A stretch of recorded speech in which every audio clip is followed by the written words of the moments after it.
औज़ुबिल्लाहिमिनश्शैतानिर्रजीम बिस्मिल्लाहिर्रहमानिर्रहीम।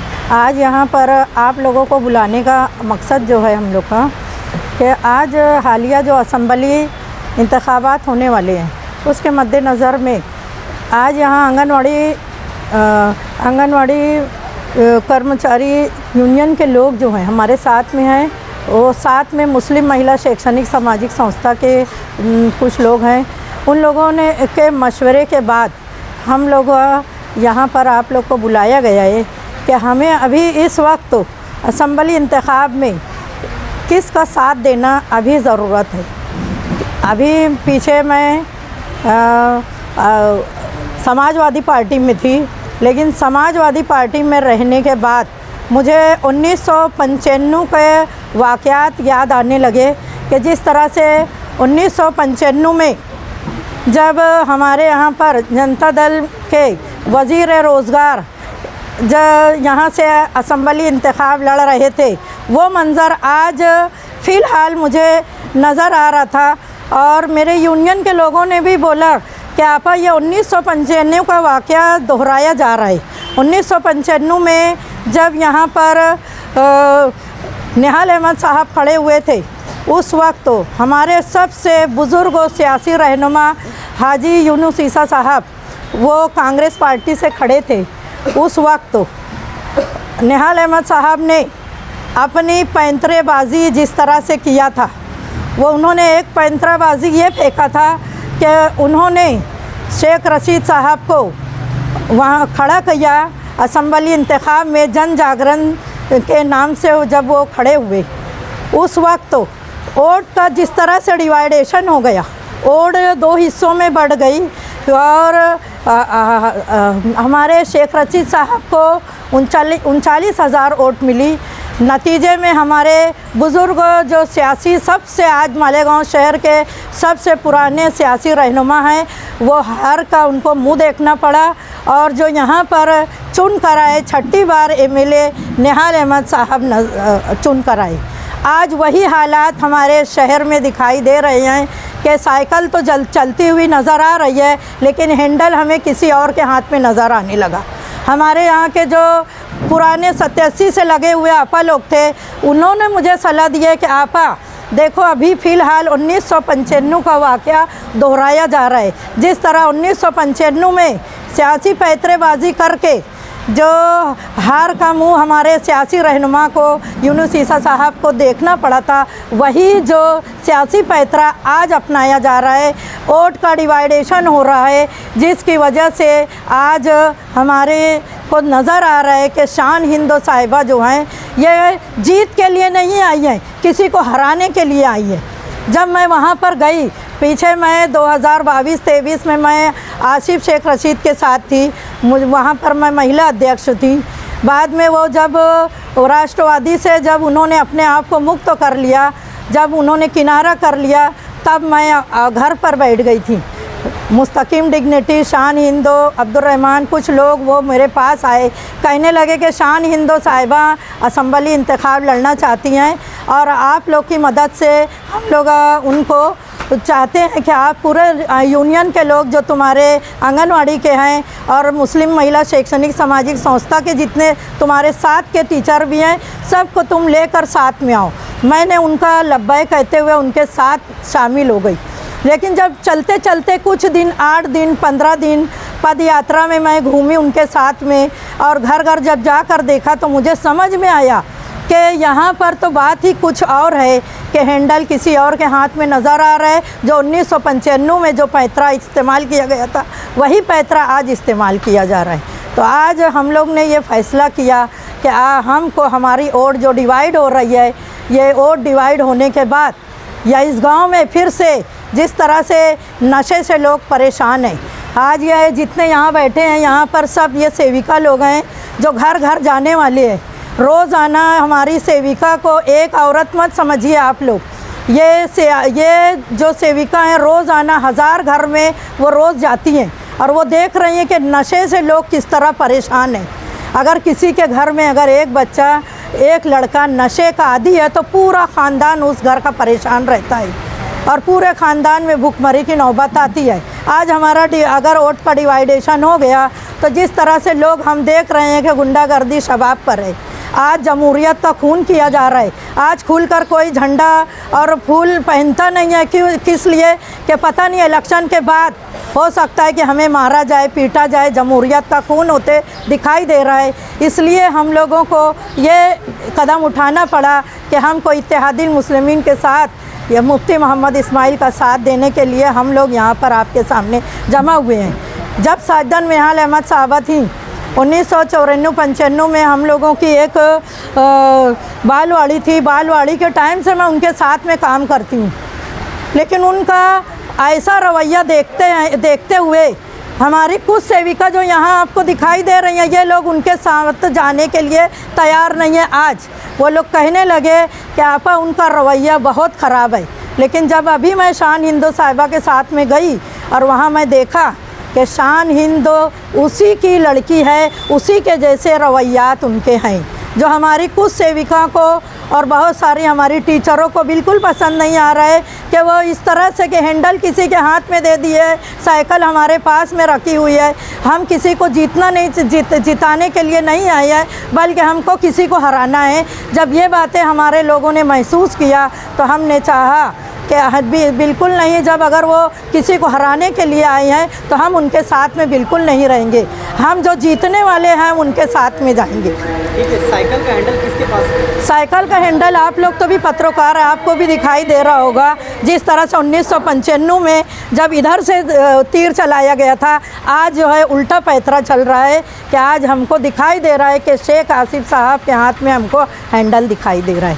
कितने लोग के साथ मेरी यूनियन के 130 लोग हैं आंगनवाड़ी के, और मुस्लिम महिला शैक्षणिक सामाजिक संस्था के तकरीबन 42-45 लोग हैं जो हम लोग ये संस्था के तौर पर काम करते हैं।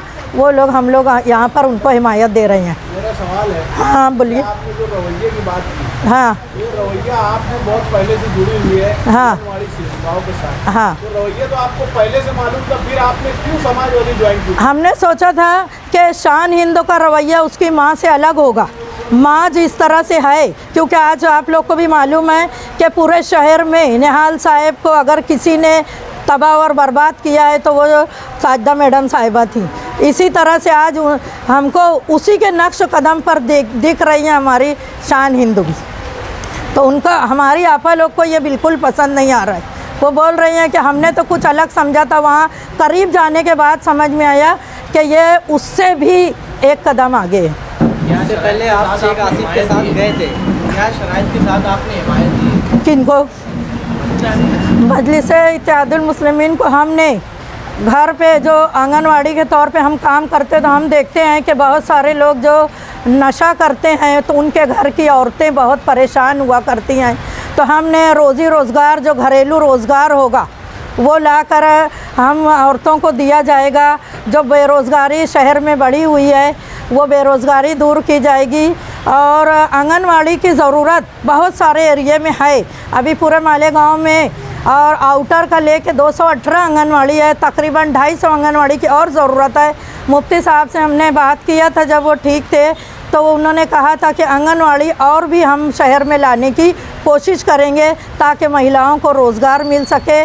जो कम पढ़ी लिखी औरतें हैं उनको रोज़गार लाने की कोशिश करेंगे। जिस तरह से नशे का कारोबार चालू है इसको आप कंट्रोल करेंगे ताकि औरतें जो हैं परेशान हैं वो आज उनको परेशानी से निजात मिले। इस शर्त हाँ, आमदार मुफ्ती मोहम्मद इस्माइल हैं, लेकिन ये नशे का कारोबार जो दूसरे लोगों के हाथ में है। तो हमने कहा है कि मुफ्ती साहब आपने पहले उनको बहुत छूट दी थी, लेकिन अब आपको छूट नहीं देना है, बल्कि उनको अपना सियासी शिकंजा कसेंगे।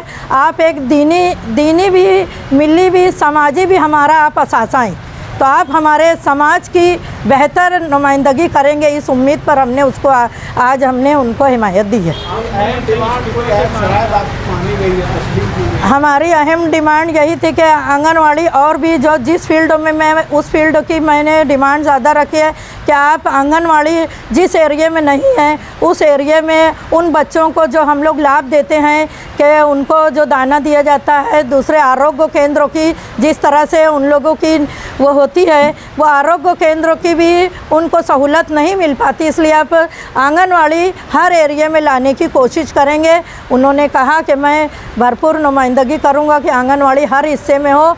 और जिस तरह से नशे का कारोबार हो रहा है, गुंडागर्दी शबाब पे आज जमहूरियत का खून हो रहा है, जब आज कुछ हिस्से में हम जाकर प्रचार करने वाले बता रहे हैं कि हम उस हिस्से में नहीं जा सकते।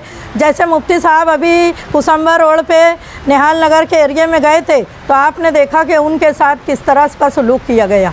तो ये बातें औरतों को पसंद नहीं आ रही हैं। नहीं, हमने कहा था कि वो काम करने के उनके अंदर जो सलाहियत कम है, तो हमने अब उनको कहा है कि आपने आपकी सलाहियतों को बरुए कार लाइए, आपका जो पद है उसको आप देखिए कि किस तरह से आप क्या काम कर सकते हैं, शहर को बेहतर नुमाइंदगी आप दे सकते हैं। तो उन्होंने कहा कि इंशाल्लाह कोशिश करेंगे कि हम शहर को बेहतर से बेहतर नुमाइंदगी। एक साल में तीसरी पार्टी आप ज्वाइन कर रहे हैं। हाँ, कभी समाजवादी, कभी राष्ट्रवादी, कभी मुफ्ती साहब, आप खुद मतलब इस जगह मतलब सक्षम नहीं रह पाते, क्या वजह है? राष्ट्रवादी में मैं थी। आसिफ शेख रशीद साहब ने जब मुझे अपने साथ लेकर गया, मैं उनके पास में थी। जब उन्होंने राष्ट्रवादी छोड़ा, उन्होंने डिज़ोल्व किया, तो उस वक्त मैं फिर जब उन्होंने फैसला किया कि आज़ाद हम अब पार्टी बनाएंगे, तभी मैं वहाँ से अलग हो गई। और उनके बाद में उन्होंने भी बुलाया नहीं और मैं भी गई नहीं कि आज़ाद हमारी पार्टी है, आप लोग यहाँ पर आइए। शान हिंदो साहिबा 2 महीना पहले मेरे पास खुद आई और उन्होंने कहा था कि इन चीज़ों पर जो मैं अभी बोल रही हूँ कि आंगनवाड़ी और भी होना चाहिए, नशा मुक्त हो, और ये सब चीज़ों उनको भी मैंने यही शराइत रखी थी। प्लस मैंने कहा था कि महिला अध्यक्ष के तौर पर मैं काम करूँगी। उन्होंने हर बात को तस्लीम किया था, लेकिन जब मैं वहाँ पर गई और वहाँ जाने के बाद देखा कि यहाँ पर आज भी वो 1995 का जो वाक़या मैंने बताई है कि वही वाक़या मुझे आज के हालिया असम्बली इंतखाब में नज़र आया कि हाँ